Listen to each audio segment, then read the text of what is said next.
बिस्मिल्लाहिर्रहमानिर्रहीम। प्रेगनेंसी से रिलेटेड एक बहुत ही कॉमन क्वेश्चन और बहुत ही कॉमन कन्फ्यूजन, मैंने काफ़ी दफ़ा अपने यूट्यूब चैनल पर ये क्वेश्चन देखा और वैसे भी हम इन्वायरमेंट में भी अपने इर्द गिर्द भी इस तरह के क्वेश्चन जो है बहुत सारे लोगों से सुनते हैं।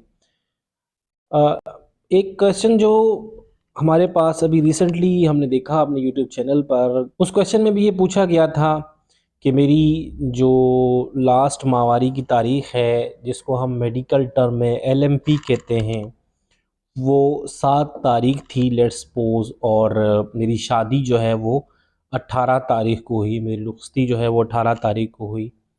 और अब जब मैंने अल्ट्रासाउंड करवाया या मैंने टेस्ट करवाया तो उसमें पता चला कि 4 हफ़्तों की प्रेगनेंसी है, जबकि मेरी शादी को तो अभी सिर्फ़ 2 ही हफ़्ते हुए हैं। ये क्या सीन है और हम कैसे अपने घर वालों को सैटिस्फाई करें, या क्या कोई जो टेस्ट किया गया है उसमें एरर है? तो इस तरह के जो क्वेश्चन है वो बार-बार पूछा जाता है हमसे, और हमने बहुत सारे लोगों को हम समझाते भी हैं। देखें, एक बुनियादी बात जिसको अगर आप सब समझ लें तो फिर इस तरह की कोई कन्फ्यूजन नहीं रहेगी। शादी के बाद भी और उसके बाद भी जो बाकी लाइफ होती है उसमें भी ऐसा हो सकता है कि आप की जो प्रेगनेंसी है वो कुछ दिन ऊपर नीचे आपको अल्ट्रासाउंड की रिपोर्ट्स में या ब्लड टेस्ट की रिपोर्ट्स में जो है वो मिल रही हो। तो जो बुनियादी बात मैं आपको बताने वाला हूँ वो ये है कि जैसे एक एग्ज़ाम्पल, 7 तारीख को मेंस्ट्रुअल साइकिल स्टार्ट होने का और फिर 18 तारीख को शादी होने की जो एग्ज़ाम्पल है। अब ऐसे केस में अगर उसको शादी के फ़ौरन बाद प्रेगनेंसी हो जाती है, क्योंकि 7 तारीख से लेकर 18 तारीख तक टोटल 11 दिन बनते हैं, और जो हमल ठहरने के दिन होते हैं वो माहवारी स्टार्ट होने से स्टार्ट होकर 11 दिन, 12 दिन या 13 दिन, ये जो दिन होते हैं, स्पेशली 11 दिन से लेकर 16 दिन के दरमियान के जो जो ये ड्यूरेशन होती है, ये बहुत ज़्यादा सेंसिटिव होती है और बहुत ज़्यादा एक्यूरेट होती है कि इसमें प्रेगनेंसी हो जाए, क्योंकि ये जो पीरियड होता है, ये जो टाइम होता है, इस वक्त जो फीमेल है उसमें से जो अंडा जिसको हम ओवम कहते हैं, और वो रिलीज़ होता है। ओवम जो है ओवरी से निकलता है।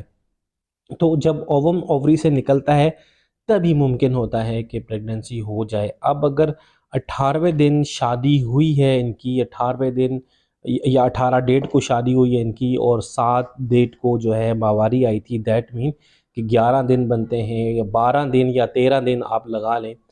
तो अब ये जो हस्बैंड वाइफ अब आपस में मिले होंगे शादी के बाद, तो अब अगर हम इनका टेस्ट करते हैं या अल्ट्रासाउंड करते हैं और हमारे पास जो डेट है, लेट्स सपोज़ वो 18 तारीख को शादी के बाद हम इनका जो टेस्ट कर रहे हैं वो 7 तारीख को ही कर रहे हैं या 8 तारीख को कर रहे हैं नेक्स्ट मंथ की, लास्ट मंथ इनको 7 तारीख को माहवारी स्टार्ट हुई थी। तो जो 7 तारीख को या 8 तारीख को या 9 तारीख को हम इनका अल्ट्रासाउंड करेंगे, अगर शादी के फ़ौरन बाद इनको प्रेगनेंसी हो गई थी, तो हमें प्रेगनेंसी जो है वो 4 हफ़्तों की ही मिलेगी। हमें प्रेगनेंसी इसलिए 4 हफ़्तों की मिलेगी क्योंकि प्रेगनेंसी में जो गेस्टेशनल एज होती है उसमें हम काउंट करते हैं उन डेज़ को जो डेज़ मेंस्ट्रुअल साइकिल स्टार्ट होने के बाद के होते हैं। यानी एक्चुअल में हम अल्ट्रासाउंड वाले या जो हम टेस्ट करते हैं तो उसमें हम मेंस्ट्रुअल एज को काउंट कर रहे होते हैं। जो माहवारी की उम्र होती है, हम माहवारी की उम्र को गिन रहे होते हैं। हम एग्ज़ैक्ट जो प्रेगनेंसी हो जाती है, जो कंसेप्शन हो जाती है, हम कंसेप्शन की एज को नहीं काउंट कर सकते। इसीलिए प्रेगनेंसी स्टार्ट ही हम कहते हैं, प्रेगनेंसी के 4 वीक से हम करते हैं। स्टार्ट ही हम 4 वीक से लेते हैं, लेकिन ये बात अच्छी तरह हर कोई समझ ले। आप ये वीडियो दूसरे लोगों तक भी शेयर करें ताकि इस बात को हर किसी को इस बात का इल्म हो कि जो प्रेगनेंसी है उसको हम काउंट करते हैं लास्ट मेंस्ट्रुअल की जो साइकिल के जो डेट होती है उससे लेकर।